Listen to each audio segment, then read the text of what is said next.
Magalang panahon, wala pang Duterte, ang mga kinalalakihan na lang ho natin na kinukulong kapag gumagamit ka ng illegal powder. Nung kabataan namin, kwentong bata lang, minsan na sa kulungan daw, baka doon pa sila gumagamit o nagluluto ng illegal powder o may ganun-ganun ba? Usapang bata lang noon. Yun. Ngayon, hindi sila natatakot kahit ikulong. Kasi nga pagdating sa kulungan, kung ikaw ay drug lord, paldo ka sa loob. Ganun daw. O kwentuang bata. Ngayon, iniisip ko, dumating ang Duterte. Pwede pa palang magbago ang lahat kapag ka may takot ang mga tao doon po sa namumuno. Di ba? Oh, kung ikukulong lang kasi, wala hindi ho nadadala yung mga drug lord, yung mga gumagamit, hindi ho sila nadadala. Talagang patuloy pa rin po yung krimen. O halimbawa, ganito daw. Ayon sa aking pagse-search sa ChatGPT o AI Google, ang isang adik-adik, kapag wala siyang panggamit, gagawa siya ng paraan. At pag nakagawa na siya ng paraan at may pambili na siya, hihit-hit na siya. Oh, hit dito, hit doon. Solid BBM kami. Shoutout Lourdes Abasalo. Yan, shoutout po. Boto po kayo dyan, no? Na solid BBM po kayo. Oh, mga classmate mayroon po tayong bisita. Makikinig naman po yan. Maraming salamat, Lourdes. Ito po, halimbawa, gumagamit ka. Ngayon, dahil nakadiskarte ka na may panggamit ka, yung mga ganun-ganun ka, sarap, heavy, yan. Kapag ka naka-adik-adik daw ang isang tao, hindi naman yan agad na magwawala O kaya babawian ng buhay yung mga bata o mananamantala, hindi daw ganon. Ang mangyayari daw po kasi kapag ikaw ay adik-adik, heavy, wow. Ang sarap-sarap ng pakiramdam, tas haluan mo ng beer, wow, heavy. Sarap. Ngayon mga kapatid, kapag nawala na yung tama, yun daw yung delikado.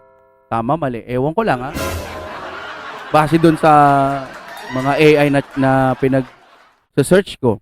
Kapag nawala na daw kasi yung tama at gusto daw ulit nilang gumamit, doon po nagkakaroon ngayon ng aberya. Kapag gumagamit ka, kailangan, wala ka ng pera. Kakati daw talaga ang utak mo hanggang sa pipilitin mo kailangan mong gumamit kasi hinahanap na rin ng katawan mo. Nakaka-addict kaya nga addict. Ngayon pag hinahanap ng katawan mo, yung katawan mo na ang gagawa ng paraan tapos yung utak mo medyo matutuyo na nga dahil kailangan mo. Ngayon, yung kapitbahay mo, alam mo, nagla-live selling. Halimbawa lang, nakikita mo yung kapitbahay mo na yun, maraming mga ipinapakita mga product. So, ibig sabihin, doon sa lugar nila, baka maraming mga pera-pera. Mga product, mga ginto, napakita ito, bili na kayo.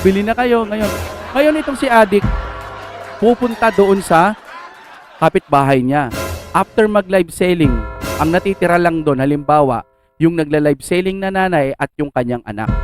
Ngayon, ang gagawin naman nun, ito yung sa isip ko lang ngayon hindi ko to in-script, walang script. No? Ngayon, ang gagawin nila ngayon, pag-aakyat ng bahay, nanakawin. No? Ngayon, pag nahuli, pare, ba't mo ninako yan? Ang gagawin niya, tsatsak-tsakin na lang niya yung Tsatsak-tsakin niya kasi nakita siya kailangan kong makahit-hit. Kailangan kong makahit-hit, di ba? Makikinig po si Madam Lourdes, no? Di ba tama po ako, no? Ito'y pangkalahatan na kailangan ko mag-hit-hit. Hindi pwede, akin na to. Ngayon, tsatsak-tsakin niya na yun, tapos nakita niya pa yung anak, tsatsak-tsakin niya din. Deads ang pamilya. Tawag sa kanila, durugista. Wala na silang pakialam, basta kailangan makagamit yung katawan nila. Nakakita na ba kayo ng taong hindi nakagamit? Hindi po sila mapalagay. Nanginginig po sila at parang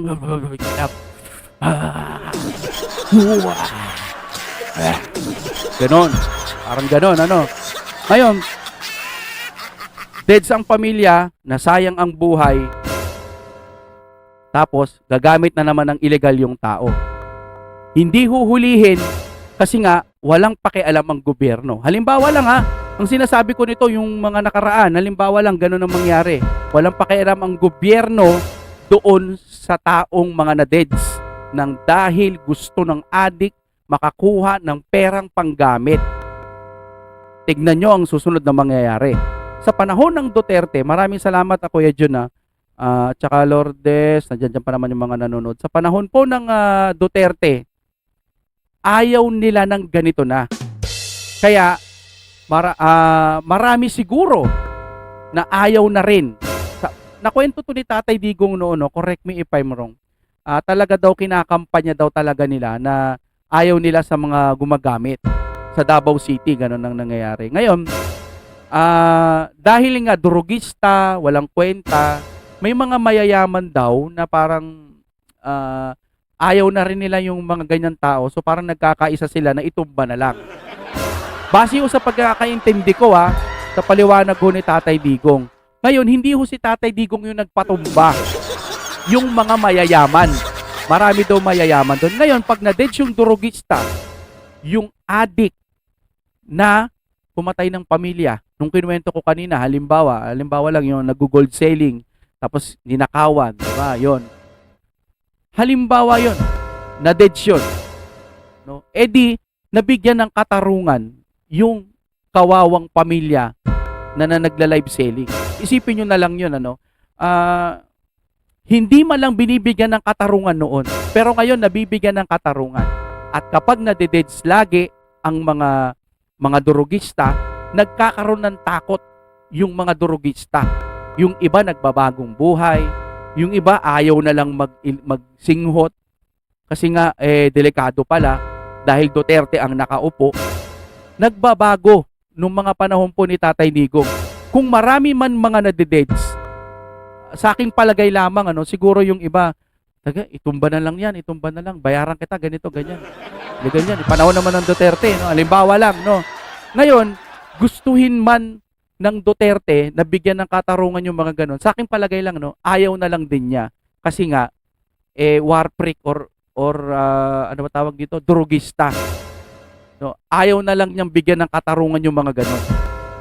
Pero tignan nyo, hindi ba't nabibigyan ng mga katarungan yung mga taong pinagsamantalahan?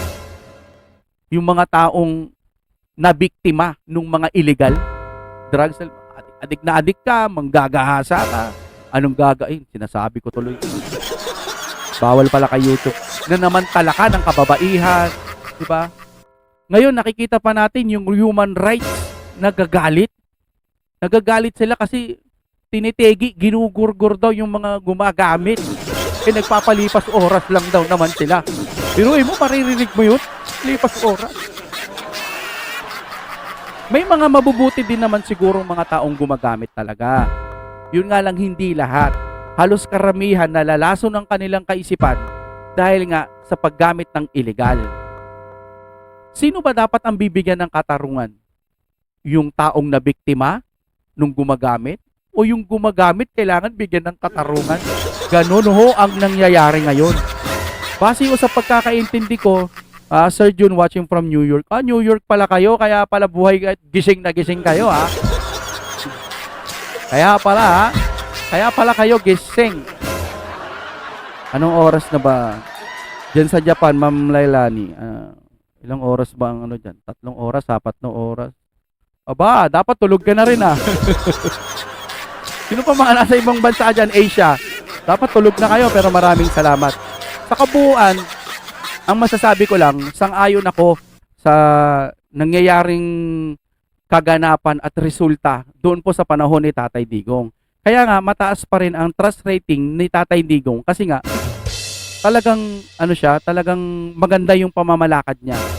Sacrifice, maraming nadededs, pero maraming natatakot. Ayaw na nilang gumamit. Sa panahon po ba ngayon, sa palagay nyo, okay pa rin ba? Yung mga tao pa rin ba ngayon, yung mga gumagamit, natatakot ba? Kung totoo yung sinasabi ng kapatid ni BBM, na yung kanyang kapatid, addict, mahirap na. Kaya nakakalungkot sa panahon ngayon kasi binibigyan ng katarungan yung mga, sila ba yun? Basta sila Gian, mga ganun ba yun? 1 AM na pala dyan. 11, 12. 2 oras lang pala. Akala ko malaki. Okay, mga kapatid. Yun ang reaction ko dito, no? Para sa akin, mas maganda pa rin talaga ang Tatay Digong. Kasi nga, nagkaroon ng takot yung mga Pilipino. Yung mga gumagawa ng illegal. Pero sa panahon ngayon, mukhang wala nang natatakot. Ano? Di ba sa Facebook, nagbabalikan na daw. Wow, nagbabalikan na yung mga illegal. Okay, tuloy po tayo. And ito, ito. Breaking news, ilabas na ang katotohanan. Nananawagan si Senadora Amy Marcos kay Senate President Alan Peter Cayetano na buksan na ang investigasyon sa Senate Blue Ribbon Committee kaugnay ng kontrobersyal na flood control corruption issue. Sa kanyang social media post nitong Mayo 24, diretsahang tinawag ni Marcos sina Senate President Alan Peter Cayetano at Senadora Pia Cayetano upang aksyonan umano ang usapin. Mga kapatid, kumbaga dapat anuhin na natin. Simulan na po yung Blue Ribbon. Wala mo nang maraming mga cheche-boreche. Kung kaya nyong isang tabi na lang yung impeachment, isang tabi nyo. Kasi napaka-importante nitong flood control. No? Okay, diretso po tayo. Sa kanyang, dito na. Kamusta po Senator, Alan Peter Cayetano, Senator Cayetano, yung dalawang magkapatid, Ani Marcos sa kanyang post. Kasunod nito ay inilabas niya ang kanyang panawagan. Tinatawag ko ang aming Senate President Alan Peter Cayetano, buksan na ang Blue Ribbon Committee. Tanggalin lahat ng takip sa flood control corruption. Ipatawag ang 18 Marines, si Saldico, ang mga bersamin. Sabi ng gano'n, ilabas na ang katotohanan. Lumabas ang pahayag ni Amy Marcos habang patuloy na pinag-uusapan ang mga alegasyon ng katiwalian sa flood control project, kabilang ang mga affidavit na tinaguriang 18 Marines, gayon din ang mga pahayag ni Saldico hinggil sa umano'y sistema ng kickback at project insertion. Yun sana nga, no? Ito to. Ilabas na ang katotohanan. Nag-ano siya, parang tinatawag ko ang aming Senate President. Sana tuloy na nila. Wag na yung Kasi andyan na nung panahon po ni Marcoleta, 'di ba? Ang lapit na, 'di ba? Andun na eh. Kasi biglang nagpalit naging school bukol eh. Tapos ito nandito na, habang hindi pa sila naggugurguran, simulan nyo na po yung flood control issue. Kasi kung iimbestigahan nyo pa yung NBI o yung nangyaring atake dyan, baka maunahan na naman po kayo, magpalit na naman ng liderato ba yung tawag yun? O kudita na naman, wala na naman po yung flood control, babay na naman. Sayang na naman po. Okay, tingnan pa po natin dito. Ang unang dapat nating gawin ay ayusin ang dignidad na imahe ng Senado. Gago. Unahin nyo yung mga mahihirap na kababayan ho natin, nababaha, dahil may flood control daw, wala naman sana, hindi na lang binida. Unahin nyo yung mga kababayan nating hirap-hirap na po sila. Mahirap bang intindihin yun? Win Gatchalian? Grabe naman kayo. Dignidad, Senado. Laban sa mga mahihirap. Dignidad ng Senado at kahirapan sa Pilipinas. Ang uunahin, yung dignidad. Okay, ninana. Yung dignidad na yan at imahe, maaayos yan kapag kayo, tinulungan nyo yung mga mahihirap, gumawa kayo ng mga batas para po mapabuti itong Pilipinas, magagandang mga trabaho, tanggalin muna yung tax, okay ninayo. Yung tax sa gasolina, lumulobo na naman yung gasolina, inuunti-unti lang eh. Hindi nyo ba nakikita, inuunti-unti lang nila. Okay, tuloy muna tayo ha. Para sa akin, Gatchalian, unahin nyo yung mga kapwa Pilipino natin. Dami nyong kuda dyan. Kininanan, di na kayo nagtatrabaho. Tuloy po tayo dito. Ito na. Soto, ibinida na siya ang utak sa pagtulak kay Gatchalian bilang Senate President. Kaya mo lang sinasabi siguro yan. Kasi nga, hindi ka na gusto ng minority maging Senate President. Kaya kunwari ikaw nang nagtutulak o kaya sinasabi mo na lang sa sarili mo, psychological, si Gatchalian na lang gusto ko. Kasi nga ayaw na sa'yo. Baka ganun. Mga kapatid, no? Okay, RB, shoutout sa'yo, no? Okay. Tingnan pa po natin. Hanggang sa makita natin yung pinakadulo, no? Gusto nyo mag-improve ang reputasyon ng Senado? Ilagay nyo si Risa Hontiveros bilang Senate President. Wow!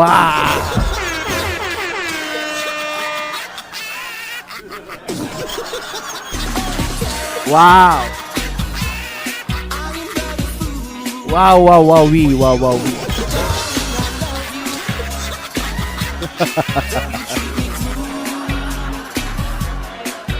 Bakit si Risa Hontiveros, paano ba nanalo yan ng eleksyon? Napakababa ng ratings nito ni Risa Hontiveros. Wala ka na. Sir, sabi ni Attorney Dino De Leon, Sir, bakit naman siya?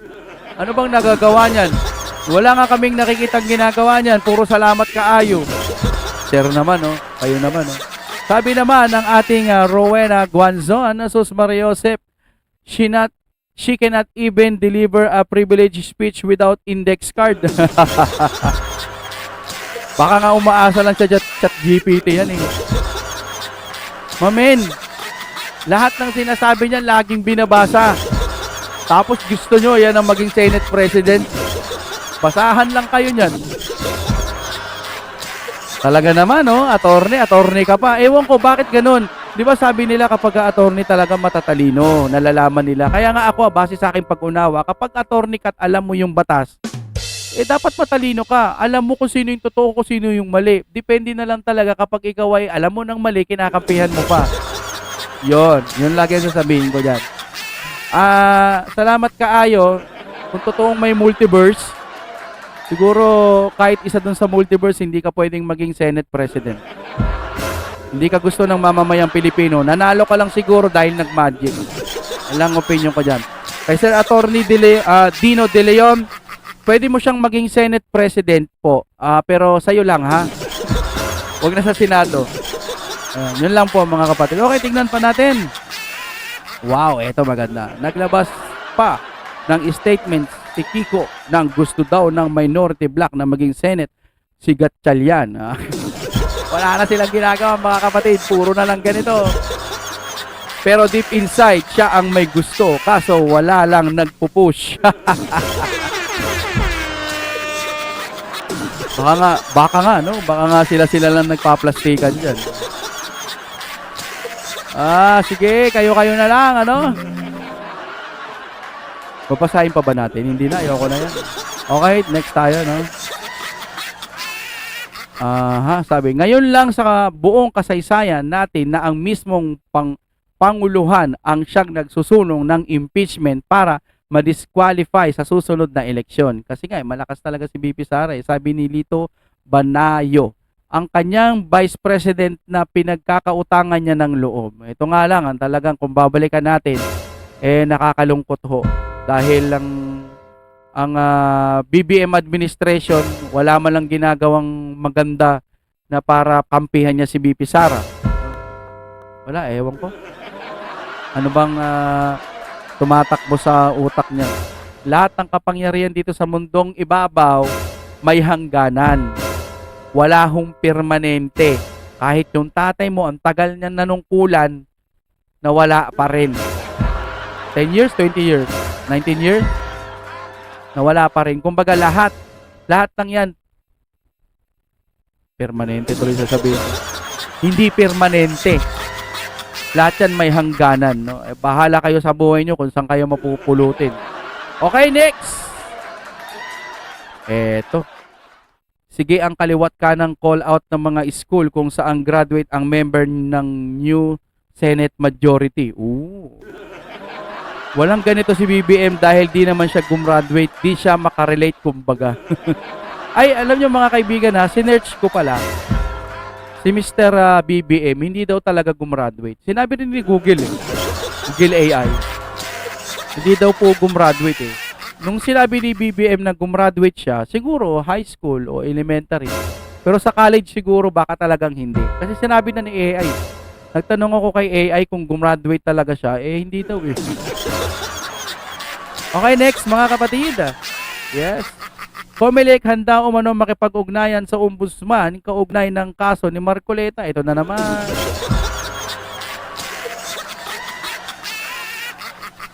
Gravity na talaga.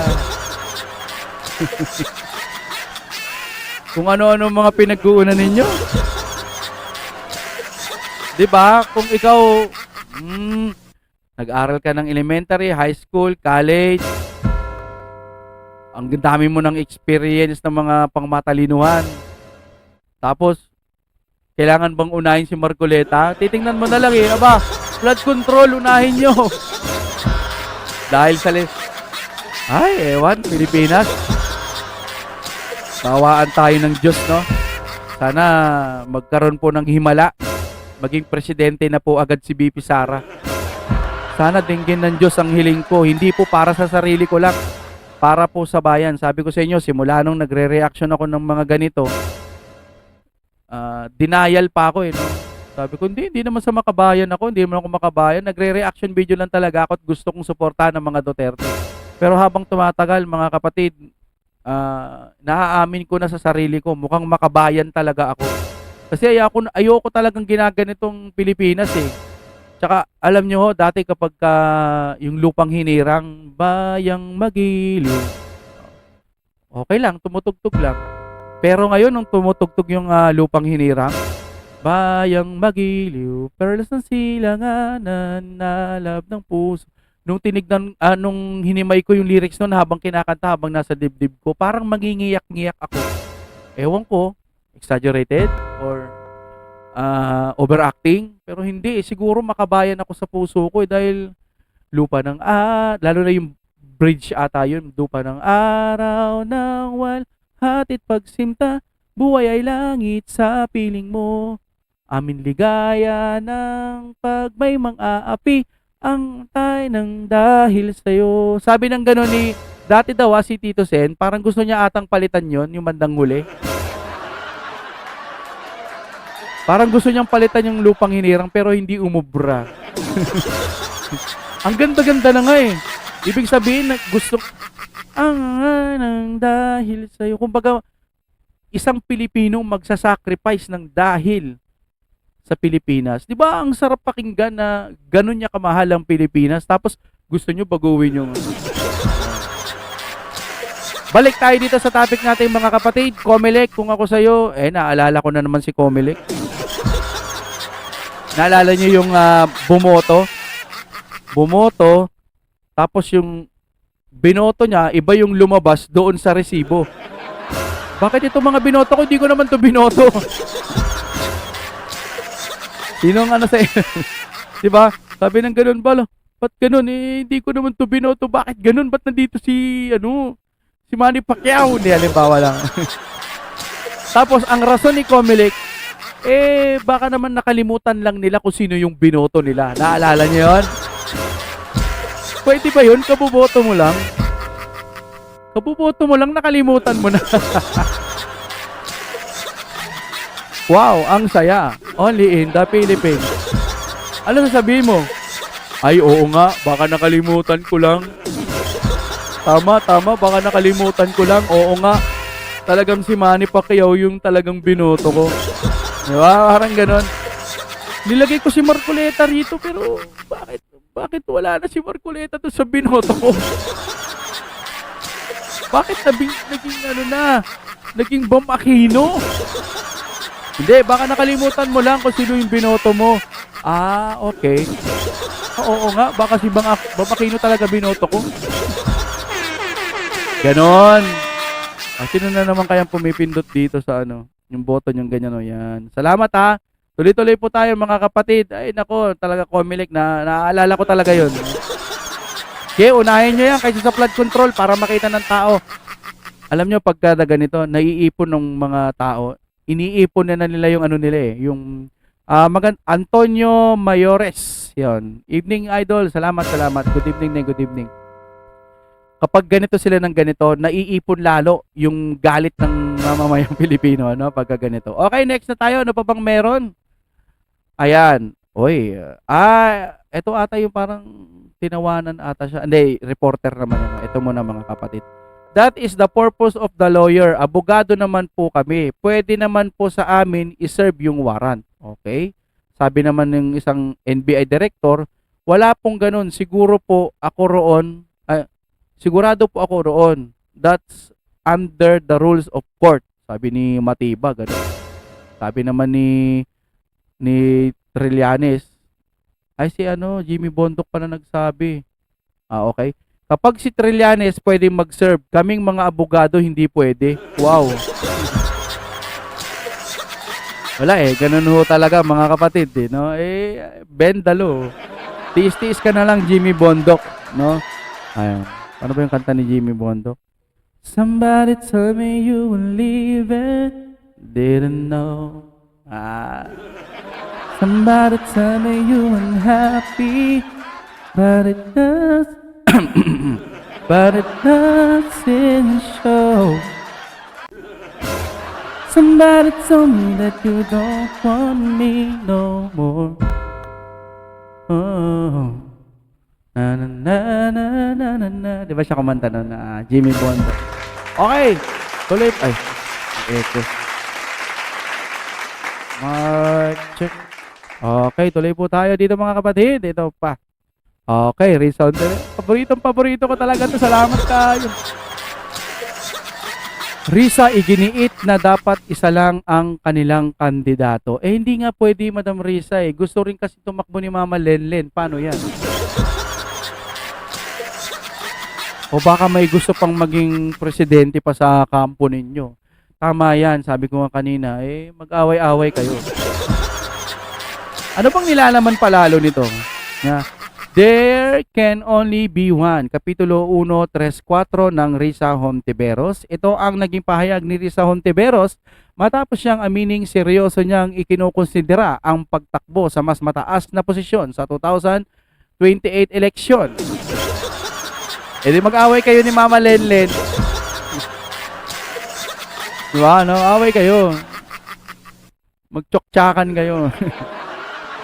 Sa panayam sa social media, Guimaras noong Biyernes, sinabi ni Hontiveros na tila nagsisimula na ang isang informal primaries sa hanay ng mga posibleng leader ng oposisyon sa bago ang 2028 election. Tama yan, paghandaan nyo na lang yan. At wag na kayong magtrabaho sa gobyerno, kawawa yung mga Pilipino. Okay na namat-apo. Tuloy tayo Magaan sa pakiramdam na natanggal na ako sa akin tungkulin bilang chairman ng Senate Blue Ribbon Committee. Magaan ba talaga? Bakit kuda ka ng kuda? Ang dami mo mga sinasabi. Kada magbabros ako, ikaw lagi nakikita ko Eme ka Kunwari ka pa masakit no? Sakit yan mamen, kaya siguro ganyan, di ba? Masakit yan. Okay lang yan, Kuya Ping Lacson. Minsan iiyak mo yan. Sabi naman ni Kiko Barsaga, buti na lang, 8 buwan kang walang ginawa dyan. Biruin mo 8 buwan, Blue Ribbon. Tapos, sabi may makukulong, pero wala naman nakulong. Munggo talaga, Antonio, no? Hoy, Lacson, mag-resign ka na, sabi mo. Tama. Kung gusto mo mag-resign ka na. Huwag mo na sabihin, gusto ko sana mag-resign. Dami mong kuda, no? Okay, tingin tayo sa iba. Okay. Eto na, mga kapatid. Grabe naman yung picture nito. Ang balita ngayon, grabe yung picture nyo, Yung mukha ni BP Sara dito, parang, grabe, mukhang kasya ako dun, Kasya sa impeachment. Pero, ang reaksyon ko lang naman dito sa image na to, malaki talaga. Doon, iginiit na malaki ang tsansa na makonvict si BP Sara. Paano? Diba? Eto, tignan nyo to, Antonio, no? Mga sir, tignan nyo to, napakahilaw ng mga ebidensya nila. Paano mananalo yung impeachment ninyo? Paano? Yung piatos? Na magpasa hanggang ngayon, hindi pa rin alam ng mga iba? na kung ano yung sa piatos-piatos? Napakahina mo naman pag hindi mo alam yun. Ilang beses ko nang naulit dito yun sa mga live ko. Ewan ko sa inyo, alam nyo na. Kaso siguro, masarap siguro talaga yung kalagayan nyo ngayon. Huwag na natin basahin yan, baka lalong lumaki. Magpalitson si Boss. Ano? Si Boss Dada kung mag-resign ka. Wow, shoutout kay Boss Dada. Sana nandiyan siya. Panateros. Okay mga kapatid, sabi ng gano'n ha. Aray ko, ang laki ng ilong na yan. Kasya ang bakho. Bakho. Okay, tingin pa tayo mga kapatid sa mga bagong dating ulit dyan mga kaibigan. Mag-like po kayo dyan ha. Like lang, papindot na po ng like. A warrant of arrest is a warrant of arrest. Whether it was issued by a court, international court. Gago pala to eh. Wala kang jurisdiction eh. Ay, ito yung kahapon, no? Hanggang dito na natapos na natin. Agree ako 100%. Remind kita ating, sabi niya ng ganun. Nung nilabasan ka din ng warrant sa pagtegi bam-bam sa Dazer Corbito case, nagtagochi ka rin me. May selective amnesia ka, girl. Nagtago rin pala siya dati. Grabe no mga kapatid. Okay, siguro wala na, tapos na, no? Naanawan na kasi natin dito. Yan, Kiko at Pink, kapwa bet maging set. Mga munggo talaga itong mga to eh, no? Meron pa bang mga balita ngayon? Ayan, buksan ang Blue Ribbon. Yan, ito. Anong maaring itawag sa mga politiko na nakaangkla sa mga Amerikano bilang kabalikat at pagtatanggol ng ating kalayaan? Pero pagdating sa ICC ay sumusuko. Very nice, no? Okay. Sa mga bagong dating dyan, ipi-play ko po yung dalawang galing sa Ang Balitang Pinoy TV at saka sa Pinas News Insider. Tutuloy-tuloy po natin dyan. Sa mga hindi pa po nakaabot dyan, panoorin nyo po ito. Tapos na po tayo. Maraming salamat sa mga gusto lang mag-replay, no? Ipi-play ko po ngayon. Or sound 3 pa na lang tayo. Ipi-play ko muna, tapos mamaya dire-diretso sound 3. Maraming salamat sa inyong panonood. Ito po ang inyong Kuya Deng. Huwag nyo kalimutan mag-subscribe po dito sa X-Crew Reaction and Opinion. Tapos meron pa po dito Reactionario PH. Pag trip nyo, mag-subscribe din kayo dyan. Nasa description naman yan. Ako din po yan. Panibagong channel natin yan. Ihahanda ko po yan para sa 2028. Okay? Eto